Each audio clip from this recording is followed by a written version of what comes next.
Hey everybody, welcome back to Live Between Paychecks Kitchen. I'm Oz, Jackie Later still in Lake Jackson, and this one I can't even pronounce, man. Enmoladas, because I use mole, and I love this stuff, and I realized that over 350 recipes, and we haven't used it yet, so this is going to be awesome. Before we get into it, be sure to like, share, subscribe, do all the YouTube stuff, ring the little bells when we put up new recipes every Tuesday and Friday.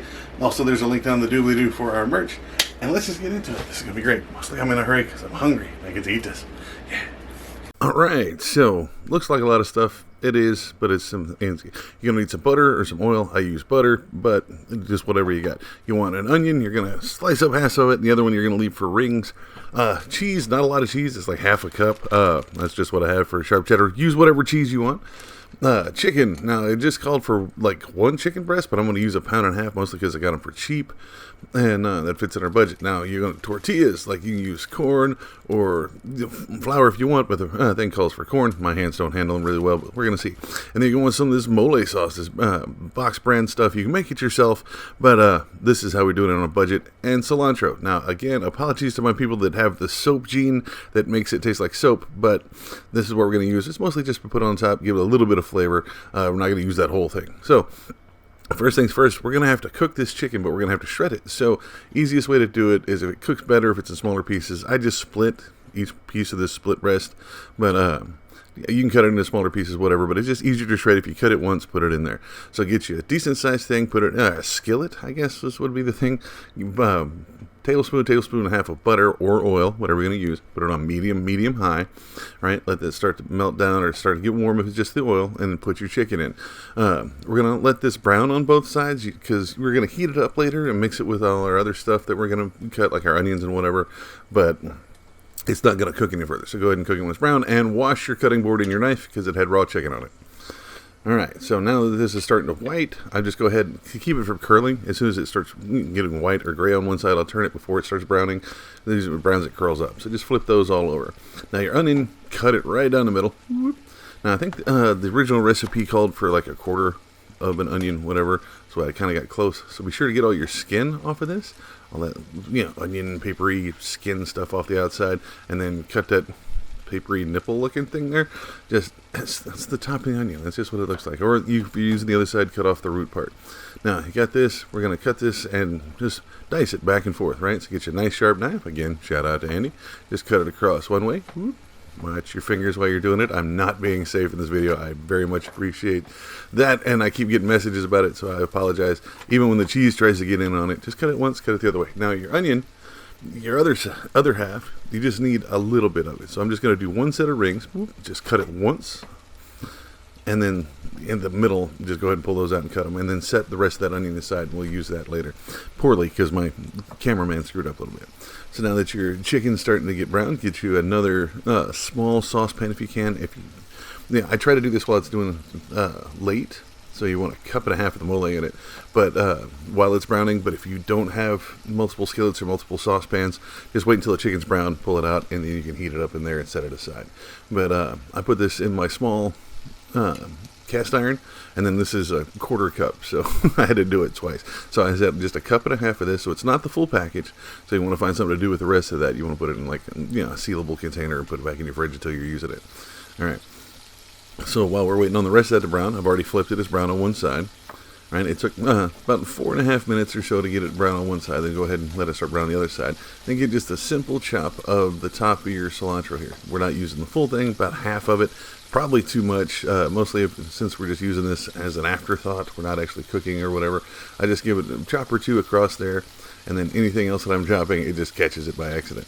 Now your chicken, once it's brown, go ahead and remove it from the heat there.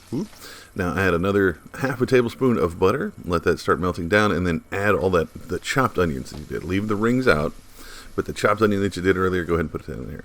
Now your chicken, get you 2 forks, and you're going to shred it. Now again, somebody told me that there was a way to do this with a blender, but I don't trust chicken in a blender. I'll probably put out an eye or something. So just use careful. Just use 2 forks and pull the meat apart, and it'll shred it across there pretty good.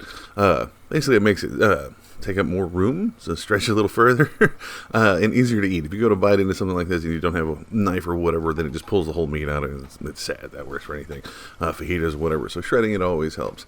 You get your onions nice and brown. I think I add a little bit of garlic just because it's mine, but it's not in the recipe, so that's on you. And then add your shredded chicken right on top. Once all your vegetables start getting soft and start brown, start to caramelize, go ahead and add your meat. Toss it around in there, let it reheat, and let it soak up some of that oil and some of that onion. In about 2 minutes or so. Be sure to keep stirring your mole, let it get warm. It's really thick. I mean, it's like chocolate based from what I understand. But so give it a stir every now and then just so the bottom doesn't scorch and then it doesn't just heat on the bottom and not the top. Now, you get all this nice and warm and everything's nice and spread and mixed up. Go ahead and kill the heat. Whoop. And remove it from there. You don't want it to scorch on the bottom. Now, you can move your mole over here because that keeps it warm, but I'm going to show you how to do these things. So, first things first, it says to run it through the mole. So I just kind of dip it in, slide it, cover one side. I guess you could kind of just use a spoon and coat the inside of it, probably get a better coverage. And then stuff it with as much of the onion and chicken stuff as you want. Don't do them very big because you're going to roll these. Instead of like a taco style, you're going to do more of a burrito, enchilada style, whatever. Kind of spread it out a little bit and then roll it. Be careful because these are corn tortillas. Now tuck it where it tucks under, where it's the nice smooth stop on the top, and it'll hold it. Now you got to be gentle with corn tortillas because they tear, and I'm big and stupid. So once you do that, get it all put in there, then give it a nice coating of your mole. I don't think I did enough here because I had a lot left over, but I ended up dressing it when I ate it. Then hit your cheese on top of that, especially when your mole is warm because that cheese will melt down the bed of it. I really enjoyed using the sharp cheddar on this, but I love to use some of the whiter cheeses on it because of the bite on it. Give it your ring onions, like I said, pull it apart, put them into separate rings, and just kind of decorate the whole top. Hit it with a little bit of your cilantro if you don't have the soap gene. If you do, again, condolences. Just put it on here, and if you want to hit it with some salt and pepper, some other kind of spice, this is the time to do it, but you're set. Now, you can do these on individual plates. You can do them all side by side. That way you can serve 2 or 3 at a time, but I know they don't want this plate because I'm a fat guy. But this is absolutely amazing. I loved that I found this recipe on the back of the packaging and was able to do it for you guys to show how it's done. This is great. Apparently it holds up really well for meal prep. If you want to do 1 or 2 of these a day, put them in a thing, freeze them, but it's, it's meat, so you're going to have to reheat the hell out of it, so be careful with that because your tortillas will, get all weird and everything gets squidgy when you do it that way, but it works well.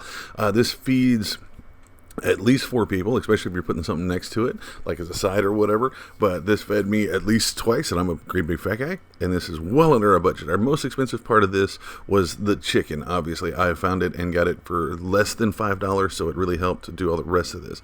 The vegetables are relatively cheap. The mole itself is cheap. The cheese can be expensive depending on where you're getting it, so I would suggest your dollar stores are getting your coupon stuff. But this absolutely is amazing. It's great for like date. Like, look how impressive this is. Like, you lay this out, like, hey, look what I can make. So yeah, try this out, y'all. It's really good. And there you have it, folks. Awesome Tex-Mex. And I don't trust the corn tortillas, but if you do it differently, you want to see us do it differently, you want to see us follow this up with something else that's somewhat related, let us know. You have an unrelated recipe. You just want to tell me how ugly I am or how bad that's what the comments are for. Put it down there. Let us know. You can also find us on social media. Let us know over there. We're on Facebook, Pinterest, Patreon. We're at all those at Living Between Paychecks Kitchen. We're also at Instagram at Living Between. We had to shorten it down over there. I'm on all of those as well as Twitter and TikTok under my name, Oswey Nerdy. And I'll see you next time because I'm hungry. I'm going to go eat all of this. It's mine. I eats it. Y'all be safe and I'll see y'all next time.